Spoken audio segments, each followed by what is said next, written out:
Hey guys, I'm Earl, and this is the Ember Knights 2.0 spoilers, including the DLC content. So, final warning here. If you don't want to see any spoilers before the major updates, Update 2.0 releases tomorrow, then obviously just don't watch this. But without any further ado, let's hop right into it. So, starting with what is next up, right? Like, what is coming with the DLC and what is coming with the free features. So with the DLC, there's going to be a new Architect boss fight, which we don't know anything about really, other than that it's the actual Architect and not Praxis. And then we have 4 new epic bosses, 4 deadly new mini bosses, 4 new worlds, dozens of altered new enemies with new attacks. The key part there is new attacks. So you might see like an alternate Oakbane, right? But it's going to have a slightly altered attack pattern or something like that, right? It's going to be new attacks. There's also 2 new powerful weapons coming with the DLC, and then 9 devastating new skills as well, which we know quite a few of these things, and we'll go over that throughout the rest of this video as well. Now, the free features, there's not a whole lot of free features, but we're going to be, assuming that there's a lot more content actually in this major update that we just haven't seen any spoilers of or don't even know about. So starting with, the daily dungeon. The daily dungeon game mode will be pretty interesting, and we'll talk about that in just a little bit, right? But daily dungeon is a cool game mode, right? Like, people have been asking for that for a while now. It gives you incentive to play the game daily, because there'll always be something new to play, basically. And then there's boss rush and chaos run mode as well. 2 things that I'm pretty excited for as well. And then 1 adorable Ember dog and also an Ember cat. But we'll talk about that a little bit later on. Alright, so jumping straight into the new bosses. For A1, we have Oakrans, which is supposedly just a big oak bane. We don't know a whole lot about it at all. In fact, we don't really know that much about any of these bosses, but we've seen what they look like and what area they're from. And then for Area 2, we have Lady Inferna. For Area 3, we have the Kazumi clan. And then for Area 4, we have Terabyte, which is supposedly a really interesting boss fight for a couple of reasons. One, because the boss is stationary, apparently, and we haven't seen anything like this type of fight in the game before. So it should be very new and interesting and probably confusing the first time we face it. But I don't know. That's pretty much all we know about these bosses. Moving on to the new mini bosses, we've seen 2 of them. We've confirmed the first one for Area 1, which is Geo, which is kind of like a Arachnid-esque enemy. We don't know a whole lot about it other than its name and that it's the A1 mini boss. It seems to be a fast-paced enemy as far as we can tell, because there is a longer clip that I didn't include here, but it shows the entire entrance sequence to this fight. And it seems like he's a pretty fast little guy. And then the A3 mini boss we've seen a little bit of, literally just this screenshot, which is him doing like a big swing attack. From what we can see in this single image, we can infer that it's probably like a heavy armored, big range, swing, circling attacks kind of guy. Yeah, and then you can also see a new skill that the Ember Knight is casting there. But overall, we don't know its name. We don't know anything about it, really. Moving on to the alternate worlds. Now, we know the names of the alternate worlds, and we know a couple of the enemies. We don't really know a whole lot about the worlds, other than what order they're in and what they're called, pretty much. So, starting off with Mycelioth, which is the alternate A1 world. It looks pretty similar to Skogfirth, right? It's just like, obviously, different enemies here and there. The color is different. It looks like there's a lot of mushrooms and like mycelium. I think that's what it's supposed to be. Is more so a mycelium world, I guess. Lots of that's just what I'm inferring from the name Mycelio. Moving on to A2, we got the Inferno Bastille. We don't have an image of like one of the casual rooms that you'll find, but we have the boss image, the boss fight image. We have the boss in the middle, which is a massive boss, in my opinion. She stands so tall, Lady Inferna. And then we have 2 Ember Knights taking her on, with 2 new skills as well, the Fox and the Spear. Now, the other alternate worlds, A3 and A4, we know a little bit about A3, once again. It's called Akamura, right? And we can see the altered enemies here. And we can also see that there's the Hydra skill in there as well. And then for A4, it's Simulon, which all we have of A4 is literally the boss fight, which is once again the um, boss that is basically just stationary, and we don't really know how we defeat it, how we deal damage to it. We don't know that much about it, like at all. But yeah, it should be a really interesting boss fight from what I heard. There's a bunch of new enemies, right, that were teased in the Nexus over the last couple days. I want to say a week, but I'm not sure if it was actually a week ago or not. But first off, we have the Shroomebane. We know the name of it. It's Shroomebane. We know that they took the name that one of the community members gave it, and I think they're using that. Obviously, it's not 100% confirmed, but it's like 99% confirmed. For the A2 uh, enemy variant, I want to call it a Pyro Guard, but I know that's already in the game as a relic, so it's probably not going to be a Pyro Guard. But yeah, once again, we don't know the name of it. We also don't know the name of the next two, which the A3 one, it just looks like a really big mutated crow. Um, Maybe it has more to it than that. I don't know.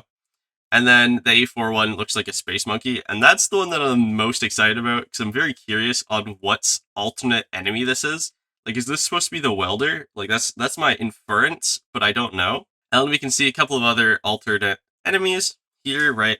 So we have the Rackling Nest alternate enemy, which once again we have no idea what it does. It looks very cool in my opinion. And then we have two Rachnids that are altered between the two. So it looks like there might be variants of enemies, or maybe one's an elite and one's like a normal enemy. I don't know. We also got the Shroomebane up top middle, and then we have a Rotworm variant to the right. Once again, we don't know what any of these enemies do, but we have their visuals. And then you can also see the new weapons in action. You can see the gun shooting out a projectile. And you can see that this guy who has gauntlets got webbed. And another gauntlet user in here. Overall, A1 has a lot of cool enemies that I've seen at least, right? Like in here, I like this enemy. This design looks really cool. And also Shroomben. Love those designs. Moving on to A3, which is the other area that we have some variants of enemies that we've seen. One, I'm assuming this is supposed to be the witch. Honestly, depiction looks pretty similar. Like, obviously, it's a new art, but looks like there's a correlation there. And then same with this mask and this. I can't remember what the enemy's called, but I'm pretty sure that's just the variant of that, like, effigy, I want to call it. And then we have the dagger guy as well, which is another alternate enemy. Once again, we don't know any of these guys' attack patterns are at all, but we do have the depictions of what they look like. And that was, yeah, Mycelioth and Akamura. Moving on to the two new weapons, we have the Hyper Gloves, which is gauntlets that has a couple of, like, attacks. And we have the Ember Buster, which is also the new weapon that seems to have a bunch of ammo capacity and stuff like that. Like, you can see him use 2 ammo there and then shoot off 4 more. So it looks like there's 6 ammo in the mag. And yeah, he also has a big charge attack, which I think is linked to a skill because in one of the clips that we saw, we can see that the gun or whatever, the Ember Buster, that's what we're calling it, or they're calling it Ember Buster, is linked to a skill. So I think that's what that charge is that we see here in just a second. I think that's what this charge is. I think that's the skill being charged. I could be wrong, but I think that's what it is. And yeah, it seems to be linked with a skill. We have seen a couple of new skills and what they actually do. So starting with the Hydra, we've seen all of its attack patterns or all of its upgrades, quote unquote upgrades, because there seems to be a lot. So we'll have to like really pay attention to this. But from here, I pulled this from the Doom Turtle YouTube channel, by the way. So if you do want to go check them out, they're on YouTube. It's literally just Doom Turtle. Yeah, shout out to them. I'm using their videos and mostly their content. Just, getting that out the way. And yeah, that's the ranged attack. And then we have the melee attack,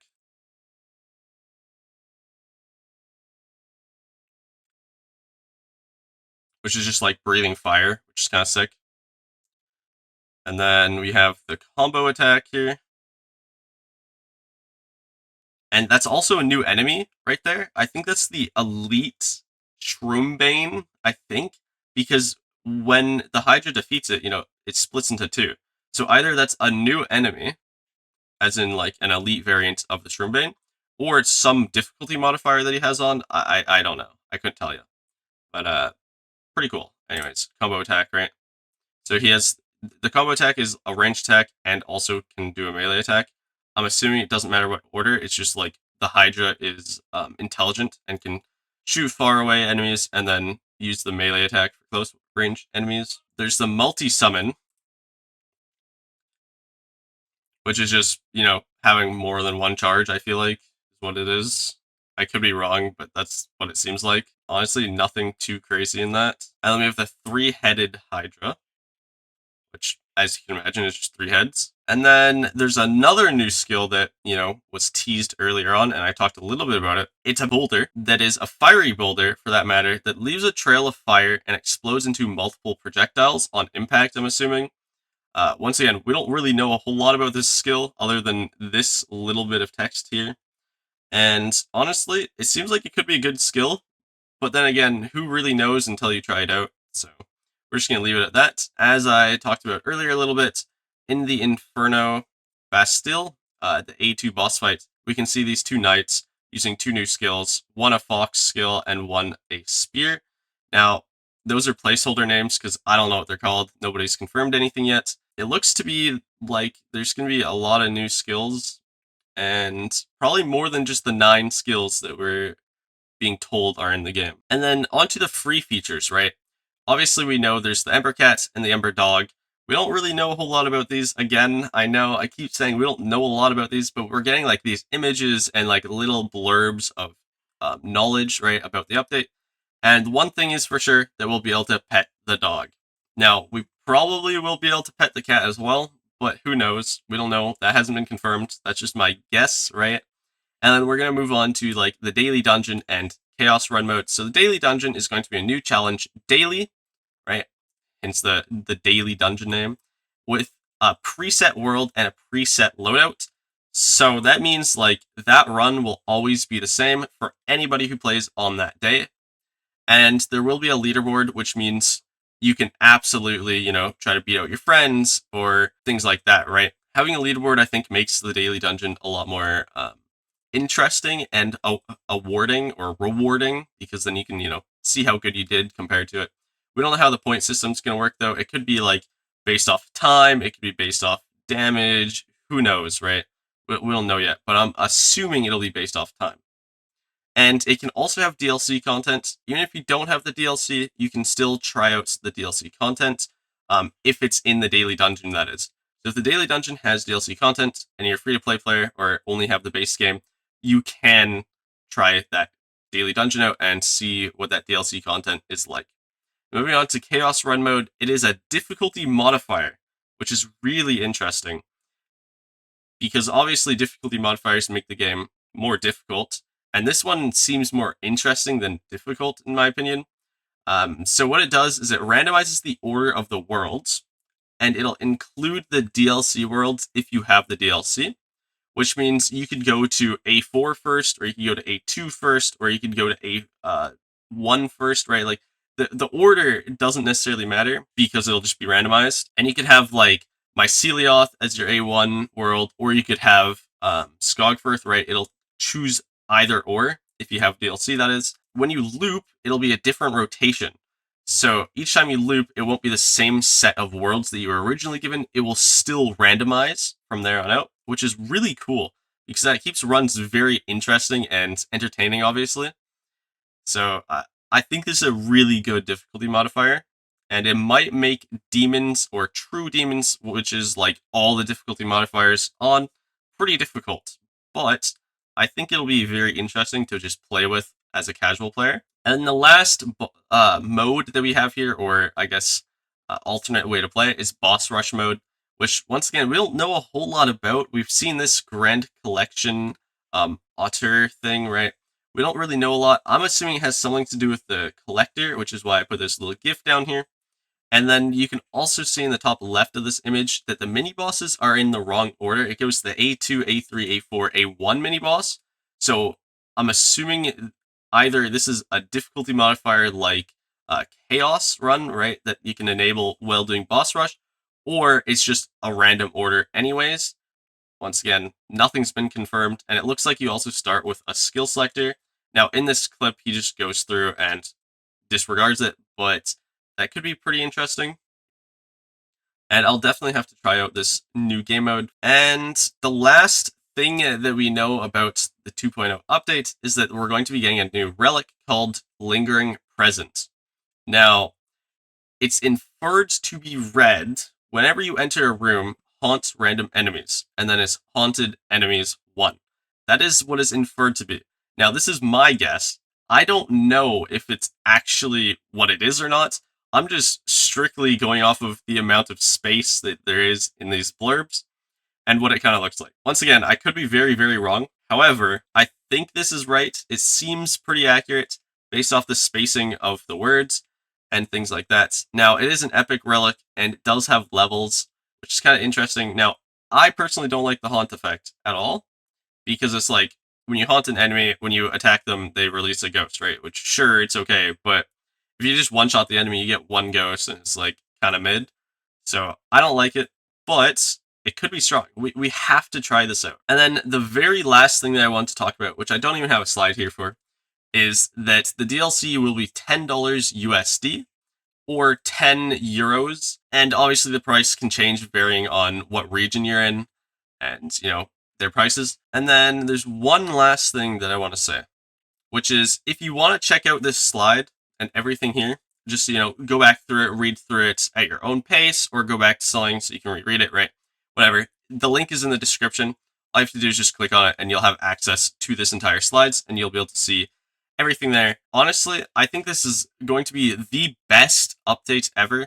They said it's their biggest update ever, and I fully agree with that. Obviously, that's including DLC content, and I really do truly think that the DLC being only $10 is a worthwhile price, honestly. Yeah, that's it for this video. Thank you guys for watching. Let me know what you guys are most excited for. And if you did enjoy this video, please leave a like on it. It really means a lot to me. It definitely shows me that you guys enjoy this type of content, and it helps me know that I'm making the right kind of content here. I'll catch you guys in the next one.